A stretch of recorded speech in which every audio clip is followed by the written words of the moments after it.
If my program is being riffed, then I don't have a whole lot to lose standing here at this microphone. And all I can say is, are y'all ready for this? I cannot believe that you people would sit there and riff me. You've never been in my classroom. You don't know what I do. You probably don't know what classes I teach.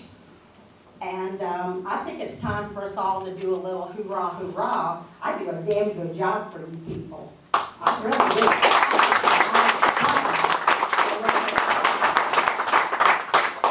I'm sure you're familiar enough with your pay contracts to know that when you teach overload, a double load, you teach the first one for your contract, you teach the second one for part-time salary, which means that the more you do, the less you get paid for what you do. As a matter of fact, it's usually somewhere between, on good years, a fifth, and sometimes it's been a lot less than that of what you originally worked for.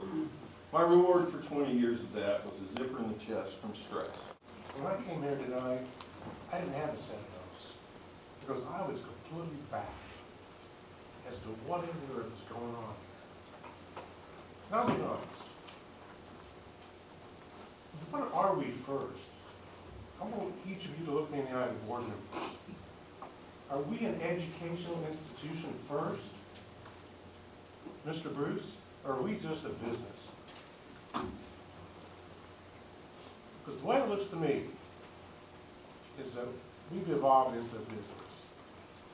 I've only been here 22 years, and I've had the privilege of teaching at 3 of these colleges in the full-time capacity. I split the time between Lincoln Trail and here for 6 years. Essentially served both schools. I've been at Wabash for 16 years. And I've made a lot of friends. And I felt like I was part of the IECC family when I came. I've heard that expression bandied around. If this is what we're going to do, if this is the way you're going to treat your faculty, I don't want to hear that expression again.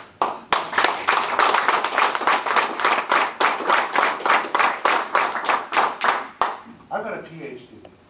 I went to school at the University of Illinois in the physical sciences area. I busted my buns. I didn't know what I was going to do, but I knew what I wanted to do. I wanted to do well. When I came into education, I take the same philosophy. I don't take the easy path. Most of my faculty members don't take the easy path. If we were, we wouldn't be here, because this is not an easy thing to do. Most of us, once every 2 years, an administrator walks into our classroom, unannounced, to sit in the back of our classroom to see how we perform for an hour when we're given an evaluation. None of these people are being reduced to force that bad evaluations. None of them are being reduced for cause. I'm in support of tenure, but not in a blanket fashion. If we've got somebody that's doing a bad job, you bring them in. You give them a bad evaluation. You remediate them. You tell them what they need to do. If they don't do that, you get rid of them. You can do that with tenure. I've served 2 full terms, one was an extended term, on the Allendale School Board. And one of the things that aggravated me the most is we had a superintendent that was really good with money, but he did not want to call in a bad teacher and say, "You're a bad teacher. You're wasting the students' time." And he would let those students, let those bad teachers stay. So if you think tenure is just a solid job for life, most of us don't approach it that way at all. We're self-motivated people. We do the right thing for the right reason. I'm a graduate of Wabash Valley College. Now, I'm the slowest student in the history of Wabash County. I started in 1967 working on my associate's degree. I took it's 1969. I took 2 classes. I went on to get my bachelor's degree from Southern Illinois University of Carnegie. I went on to get my master's and PhD from the University of Illinois. I came back to Wabash County Farm and joined the family farm operation because I had a desire to be a private businessman. And I tried it, and it was very hard. I learned the difference between cash flow and economic problems.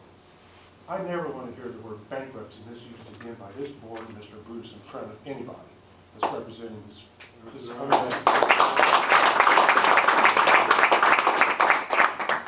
The 2001, I earned enough credits after my PhD at 6 quarter hours, starting in 1980 at 6 quarter hours from Wabash Valley. I took farm future markets. I took welding.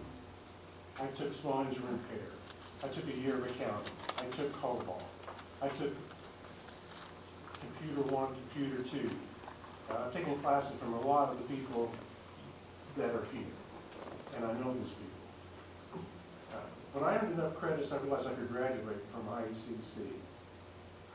I always wanted to be an alumni of IECC. It was a goal of mine, and I applied for graduation. I didn't wear the cap, the red cap again. I sent that to the faculty because I didn't want to take anybody to think that I was diminishing the quality of our college and the respect of our college by wearing a red gown. And my name was in the announcement. I was very proud I was graduating, but I didn't bring it up because I didn't want to take anybody to have to take it the wrong way. Because that was a goal of mine. One of the photographs I have I'm the most proud of is my twins, one on both sides of me with their red gowns, and me in my black gown at graduation. But I got to tell you, after they graduated, I got a different feeling than I did about this institution. I don't know what's happened, but you're the board. You are the leaders. Mr. Bruce works underneath you. Somebody's lost a heart and soul in this situation.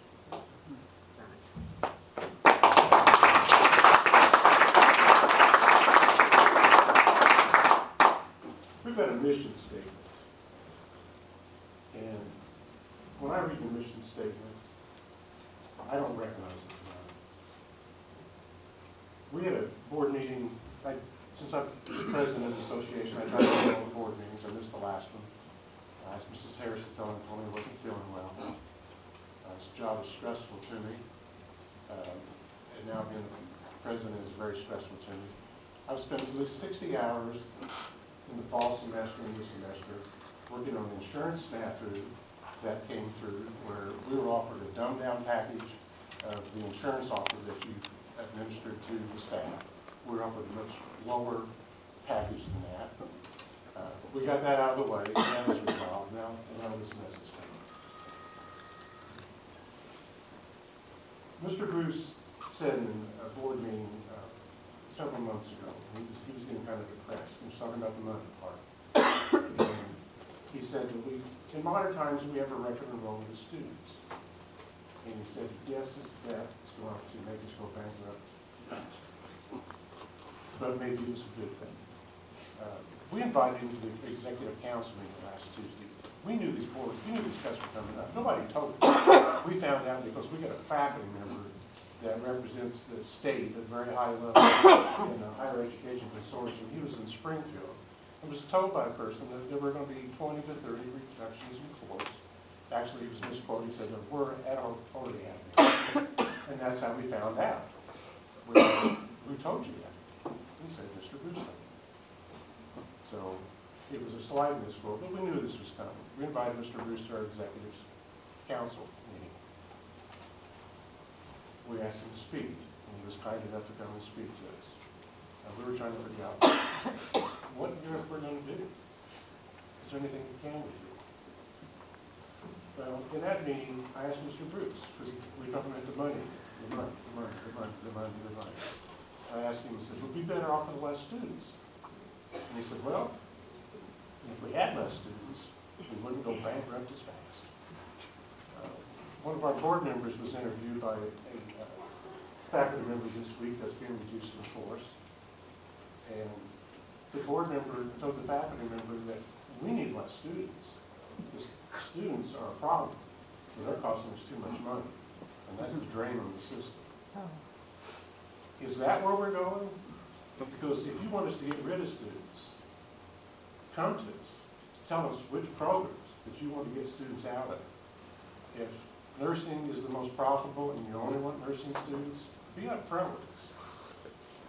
Because what I see now is misrepresentation. I thought we wanted to grow.